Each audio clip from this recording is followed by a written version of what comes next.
మన ప్రభువైన యేసుక్రీస్తు అతి శ్రేష్టమైన నామంలో ఈ అనుదిన దైవకృప కార్యక్రమాన్ని వీక్షిస్తున్న దేవుని ప్రియులైన ప్రతి ఒక్కరికి నా హృదయపూర్వక వందనాలండి. అందరికీ వందనాలు. కొద్ది నిమిషాలు దేవుని వాక్యాన్ని మనం ధ్యానం చేసుకుందాం. ఆదికాండము 39వ అధ్యాయము 8 నుంచి 10 వచనాల్లో రాయబడిన వచనములో ఒక విషయాన్ని ఈరోజు మనం ధ్యానిద్దాం. ఆ మాట ఏమిటంటే, ఈ ఇంటిలో నాకంటే పైవాడు ఎవడునూ లేడు. యోసేపు తన యజమానురాలుతో ఈ మాట పలుకుతూ ఉన్నాడు. యోసేపు పోతీఫరు ఇంట్లో ఒక పనివానిగా పనిచేస్తూ ఉన్నాడు. అయితే పోతీఫరు భార్య నాతో శయనించు అని యోసేపును అడిగింది. తన కోరిక తీర్చమని యోసేపును బ్రతులాడింది. యోసేపు ఆ మాట ఒప్పక యోసేపు ఆ పాపములో పడకుండా తన జీవితాన్ని పరిశుద్ధంగా కాపాడుకున్నాడు. యోసేపు ఆ శోధనని జయించాడు. ఏ స్థితి నుంచి పిలువబడ్డాడు, ఇప్పుడు ఏ స్థితిలో ఉన్నాడో అది గమనించాడు యోసేపు. తన పిలుపు విషయమైన ఏర్పాటును యోసేపు గమనించాడు. యోసేపు చరిత్రలో మనం నేర్చుకున్న చక్కటి సత్యం ఏంటంటే, ఈ వాక్యం ద్వారా పిలుపు యొక్క ఏర్పాటును యోసేపు గమనించాడు. ఆ ఏర్పాటును యోసేపు కాపాడుకున్నాడు, తన స్థితిని కాపాడుకున్నాడు. ఆ సమయంలో తన యజమానురాలు కోరిక తీర్చమని అడిగినప్పుడు యోసేపు ఒకవేళ కోరిక తీరిస్తే తన యొక్క ఏర్పాటును పోగొట్టుకునేవాడు, తన ఉద్యోగాన్ని పోగొట్టుకునేవాడు, తన స్థితిని పోగొట్టుకునేవాడు. దేవుని దృష్టిలో కూడా పాప అయిపోయేవాడు. అగ్నిహారాన్ని పొరుగు చావని నరకానికి వెళ్ళిపోయేవాడు. అయితే ప్రియ దేవుని బిడ్డలారా, యోసేపు తన పిలుపు యొక్క ఏర్పాటు ఏమిటో గ్రహించుకుని ఆ స్థితిని కాపాడుకొని తనకు అనుగ్రహించబడిన ఆ స్థితిలో ఏ విధంగా జీవిస్తే తనకు అనుగ్రహించబడిన ఆ ఉద్యోగం, ఆ స్థితి, ఆ అధికారం దక్కుతుందో జాగ్రత్త పడ్డాడు. పాపం చేయకుండా తన జీవితాన్ని కాపాడుకున్నాడు. ఈ రోజున దేవుడు కూడా మనల్ని పిలిచాడు పేరు పెట్టి. అయితే దేవుడు మనల్ని పిలిచినప్పుడు ఆ పిలుపులో గొప్ప ఆశీర్వాదం దాచబడి ఉంటుంది. దేవుడు మనల్ని ఎందుకు పిలిచాడంటే, మనల్ని గొప్పవారినిగా చేయడానికి దేవుడు పిలిచాడు. ఒక ఉన్నతమైన స్థితిలో దేవుడు మనల్ని పెట్టాలని పిలిచాడు. హెబ్రీ పత్రికలో ఒక మాట రాయబడి ఉంది. ఆ మాట చదువుదాం. హెబ్రీ పత్రిక 3వ అధ్యాయం 1వ వచనం. పరలోక సంబంధమైన పిలుపులో పాలు పొందిన పరిశుద్ధ సహోదరులారా. ప్రైజ్ ది లార్డ్, హల్లెలూయా. దేవుడు మనల్ని పిలిచిన పిలుపు ఎలాంటిదంటే, పరలోక సంబంధమైన పిలుపు. అది పరిశుద్ధ సహోదరులతో కలిసి జీవించడానికి దేవుడు మనల్ని పిలిచాడు. ఈ పరిశుద్ధులుగా పిలువబడిన వారికి కొన్ని ప్రత్యేకతలను దేవుడు అనుగ్రహించాడు. ఒక ప్రత్యేకమైన పనికి వారిని వాడుకుంటూ వచ్చాడు. కొంతమందిని సంఘ పెద్దలుగా దేవుడు పిలిచాడు, కొంతమందిని సేవ చేయడానికి పిలిచాడు, కొంతమందిని ప్రార్థన చేయడానికి పిలిచాడు, కొంతమందిని సంగీత సేవకులకు పిలిచాడు. ఒక్కొక్కరిని ఒక్కొక్క పరిచర్య చేయడానికి దేవుడు ప్రత్యేకమైన పిలుపుతో పిలిచి ఆ పని నిమిత్తం వారిని ఏర్పాటు చేస్తూ వచ్చాడు. ఈ రోజున ఆత్మీయ జీవితంలో కొనసాగుతున్న మనము చాలా జాగ్రత్త ఆలకించాలి. నేను దేవుడు పిలిచాడు అంటే నీ ఎడల ఆయన ప్రణాళిక ఏదో ఉంది. నేను ఒక ప్రత్యేకమైన పని కొరకు నేను వాడుకోబోతున్నాడు ప్రభు. ప్రైజ్ ది లార్డ్, హల్లెలూయా. దేవుడు నేను పిలిచి ఏర్పాటు చేసుకున్నప్పుడు ఒక ప్రత్యేకమైన పనిలో, నీకు అప్పగించబడిన పనిలో నమ్మకంగా ఉండే పనిని కాపాడుకోవాలి. సంఘంలో సంఘ పెద్దగా పిలిచాడు అనుకుందాం. కొంతకాలం ఆత్మీయ జీవితం బాగానే కొనసాగుతున్నారు సంఘ పెద్దగా. కొన్ని పోరాటాలు, కొన్ని శ్రమలు, కొన్ని ఇబ్బందులు వచ్చినప్పుడు ఆ సంఘ పెద్ద పోస్ట్ నుంచి తప్పుకుంటున్నారు. ఆ స్థితిని కోల్పోతున్నారు, నిలబెట్టుకోలేకపోతున్నారు. దేవుడు సేవ చేయడానికి పిలిచాడు. కొంతకాలం సేవ బాగా చేస్తున్నారు. తర్వాత కొన్ని కష్టాలు, కొన్ని ఇబ్బందులు, కొన్ని బాధలు వచ్చిన తర్వాత ఆ స్థితి నుంచి వారు తప్పుకుంటున్నారు. మందిరానికి వస్తున్నారు, దేవుడు పాటలు పాడే కృపావరాన్ని ఇచ్చాడు. కొంతకాలం బాగానే మందిరంలో చక్కగా పాటలు పాడి దేవుని నామమును మహింపరిచి స్తుతిస్తున్నారు.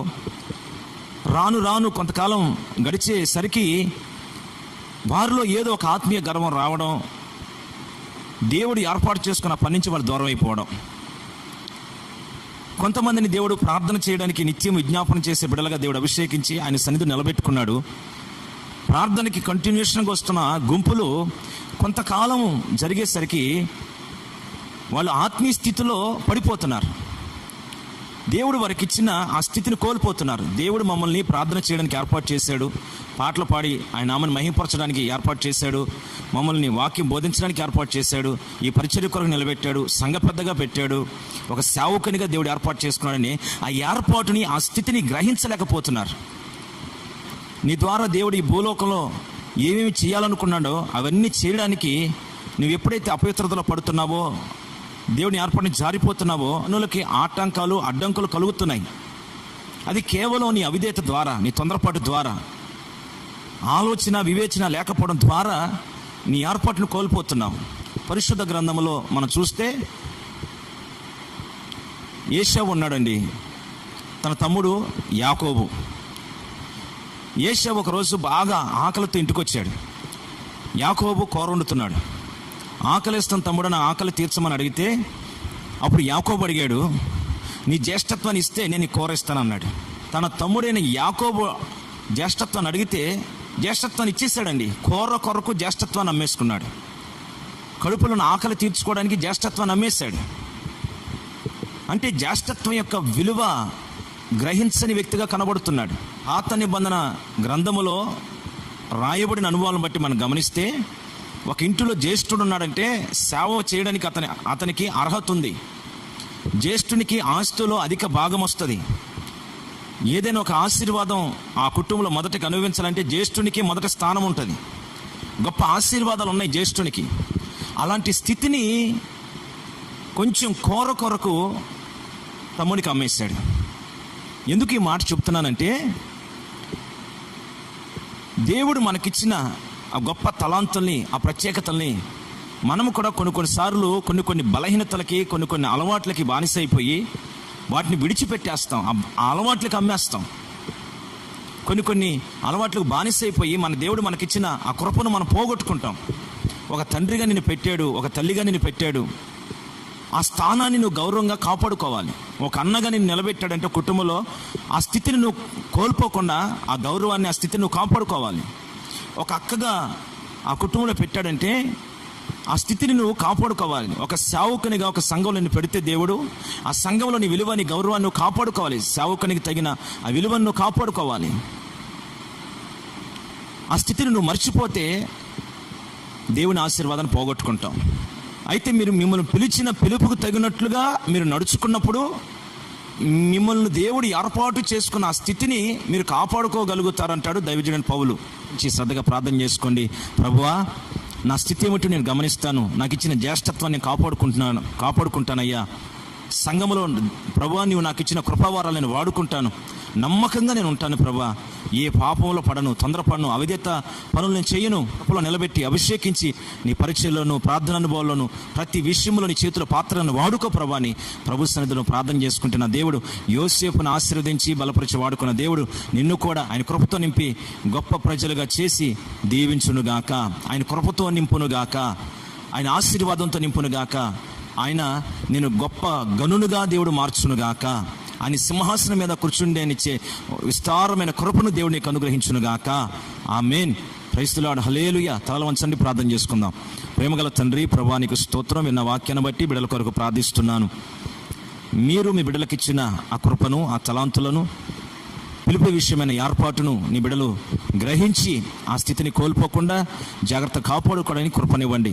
ఎందుకు ఆ స్థితిని కోల్పోతున్నారో వాక్యం ద్వారా మీరు మాట్లాడుతూ వచ్చారు. దీర్ఘశాంతము, సంపూర్ణ వినయము కలిగి సాత్వికమైన మనసుతో నడుచుకోవాలని మీరు మాట్లాడుతూ వచ్చారు. కనుక ప్రభా, నీ బిడ్డలు విన్న మాటలను బట్టి ప్రార్థన చేసుకుంటున్నారు.